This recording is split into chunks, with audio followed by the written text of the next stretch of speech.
I said it a while back that absolutely there is something way more sinister than we know about going on within the APC. And I think that, we are getting to find that out right now.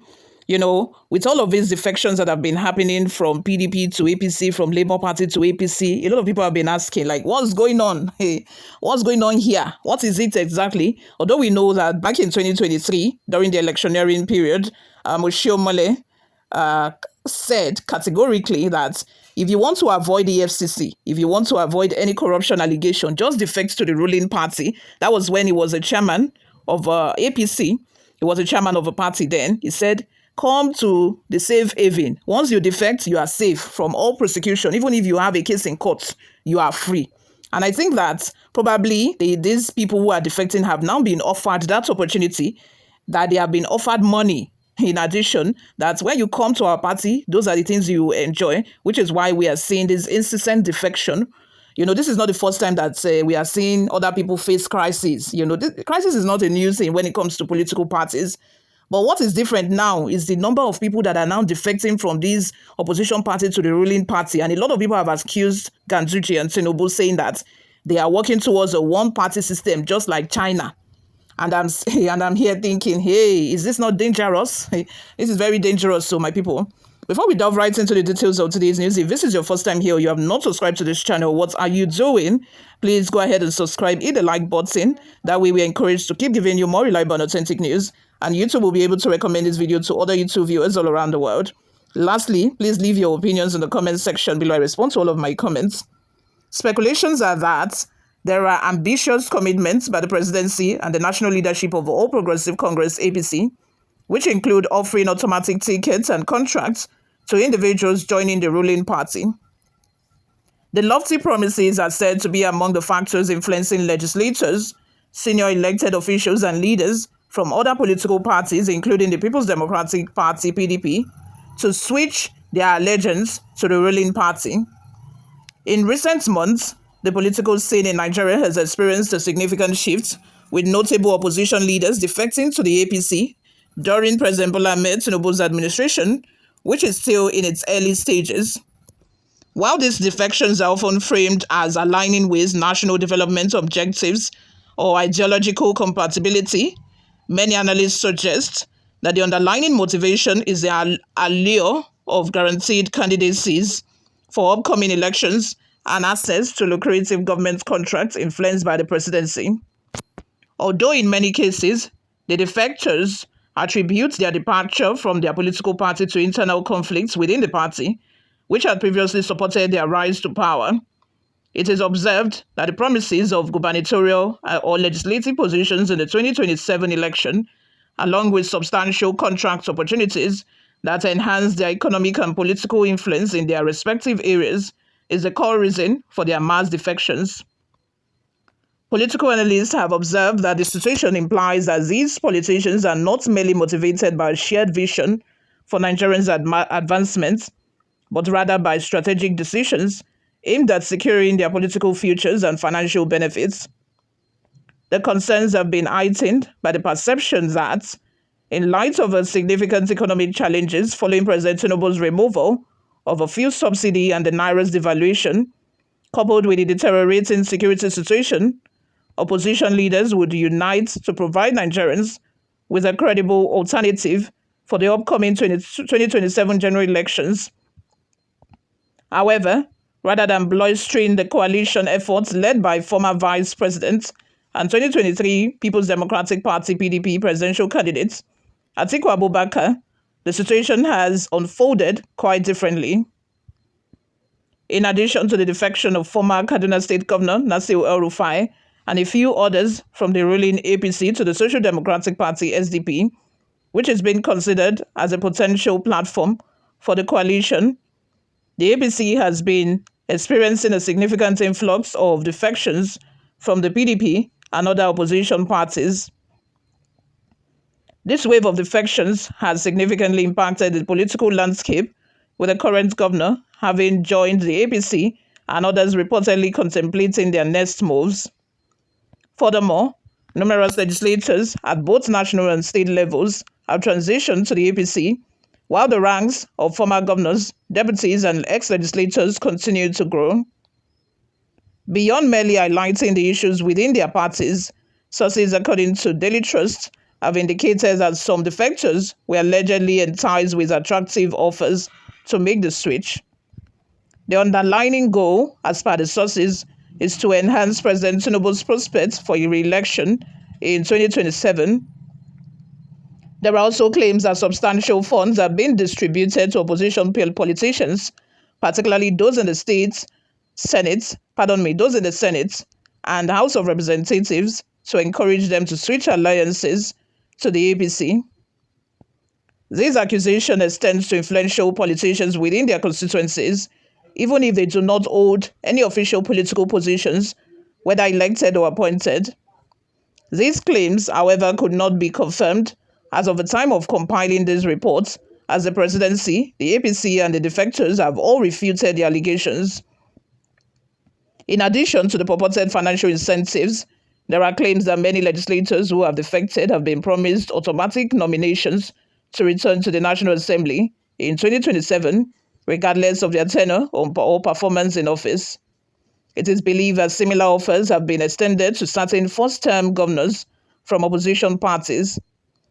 Thus far, only Sheriff Oboriwori, the governor of Delta State, has left the PDP, the party that facilitated his rise to power in 2023, to join the APC. It remains uncertain whether the other first-term opposition governors will follow suit, but the statements and actions of some suggest a favorable inclination towards the initiatives of President Tinubu and the ruling party. The first-term governors include Alex Otti, Labour Party Abia; Omo Eno, PDP Akwa Ibom; Peter Uba, PDP Enugu; Abakabi Yusuf, NMPP Kano; Caleb Mutswang, PDP Plateau; Seminala Ifubara, PDP Rivers; Agbukefas, PDP Taraba; and Dauda Lawal, PDP Zamfara. It has been reported that certain legislators at the National Assembly who enjoy popularity in their respective states are being courted with multi-billion naira projects, alongside assurances of automatic re-election tickets. However, when approached for comment, some deny these claims while others chose not to respond. Reflecting on their past statements, many of these legislators had previously asserted that their former political parties were deeply entrenched in crisis, leaving them with no choice but to join the APC. For example, Senator representing Kano South under the new Nigeria People's Party (NNPP), Kawu Sumaila, is among those who have recently transitioned to the APC. Following his defection, there were widespread speculations that he switched to the ruling party due to an allocation of over 90 billion naira for revitalizing certain dams in Kano, funded by the Ecological Fund. In a recent interview with Daily Trust, Kawu Sumaila dismissed the reports that some conditions fueled his defection to the ruling party. The politician told journalists that the projects approved for his senatorial zone were true, but that they were awarded long before he and other legislators from Kano defected to the APC. He also said there was no condition attached to their movement to the APC or the dam projects in question. He added that the contract, which was approved by the federal government to the tune of over 90 billion naira, was not influenced by him alone or awarded directly to him, saying they worked together with some members of the House of Representatives to attract the project. We influenced it, the constituency project for our people. I am not a journalist. I am a representative of the people. I made promises during my campaign, one of them being to revitalize the agricultural and irrigation systems in Kano South. Our region has 3 major dams, Tiga and Chalawa among them, which are among the largest in West Africa. These dams even support irrigation in parts of Kano Central, Yobe, Bauchi, and up to Maduguri. For instance, Chalawa in Karaye has been idle for 34 to 35 years. After its completion, reactivating it would impact at least 30,000 people. So as a responsible representative, should I reject that kind of opportunity just because of political party differences? Should I say no to projects that benefit my people simply because of alphabetical differences in political names? Sumaila asked.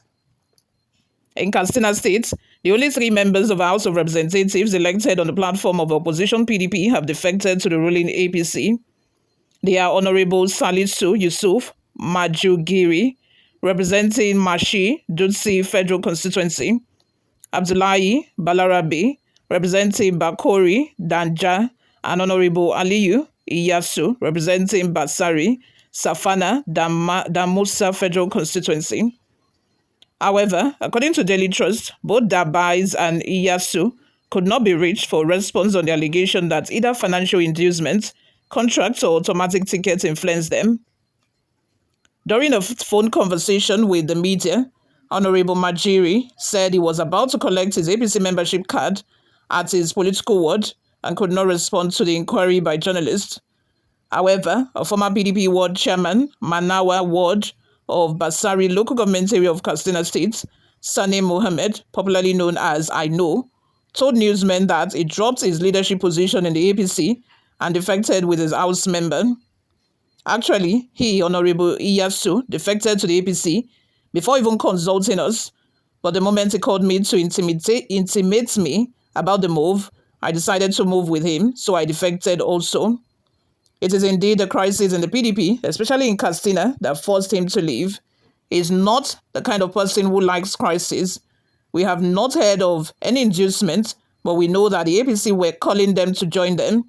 So he decided to join. Daily Trust quoted the politician saying, in Kebbi, before Senators Adamo Alero, Dr. Yahaya Abdullahi, and Musa Maidoki defected to the APC during the session in the Senate chambers in Abuja, discussions regarding their transition commenced last year in Bini Kebbi.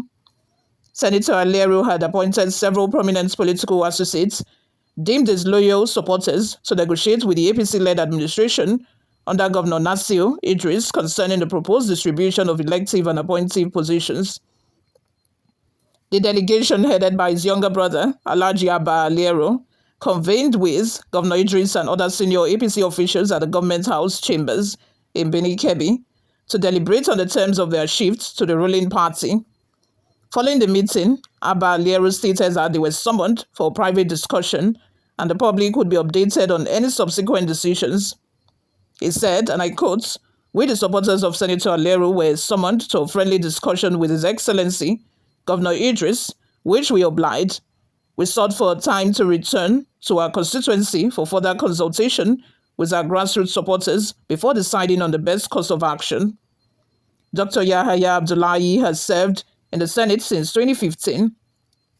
As of the time of this report was prepared, he has not provided any comments regarding the purported reasons for his defection to the APC. Nevertheless, Abdullahi previously articulated a more detailed explanation on his departure. He mentioned his resignation from the APC in June 2022, coinciding with his resignation as the 9th Senate leader due to political conflicts within his state.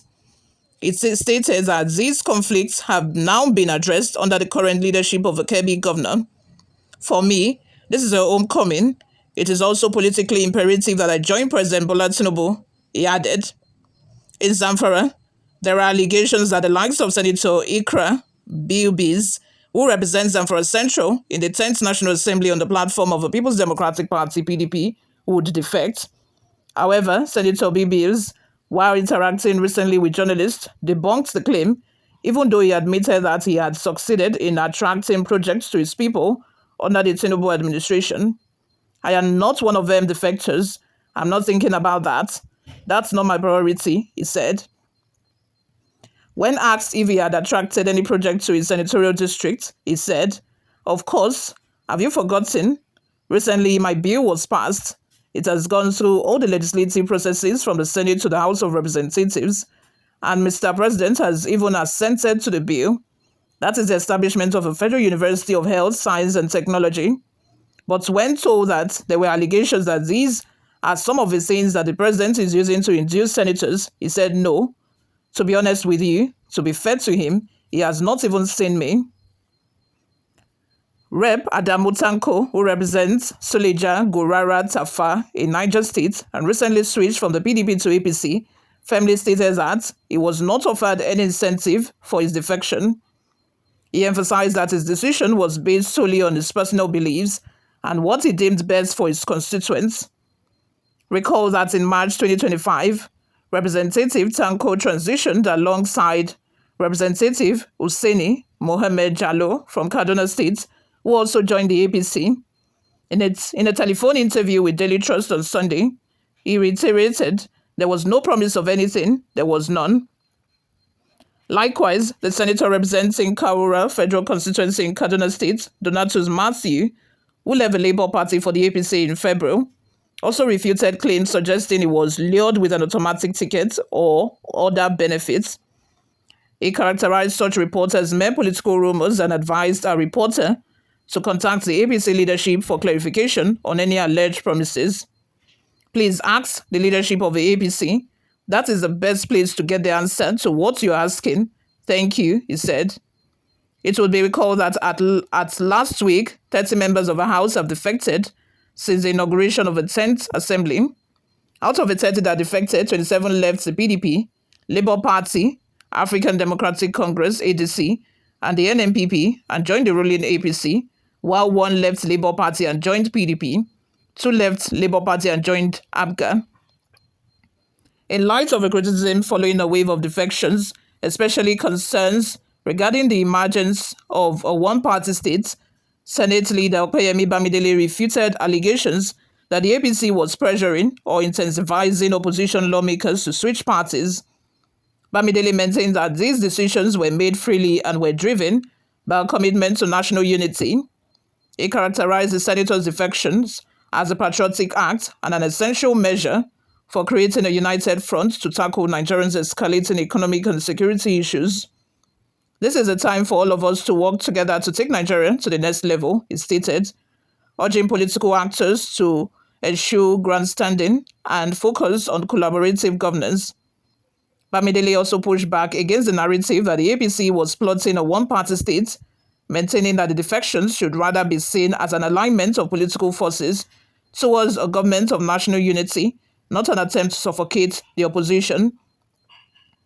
In response to the allegations, the National Director of Publicity for the APC, Bala Ibrahim, informed newsmen on Sunday, May 18, that the individuals who defected to the ruling party were doing so to fulfill their political aspirations.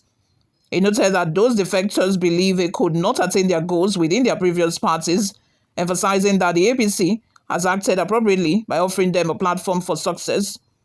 Ibrahim also urged those making the allegations to present evidence, stating individuals enter politics with specific objectives, and to achieve those, they seek the most suitable means of transportation. What are your thoughts and your views? Let's have them in the comment section below. Thank you very much for always listening and watching, guys. I'll see you all in my next video. Bye for now.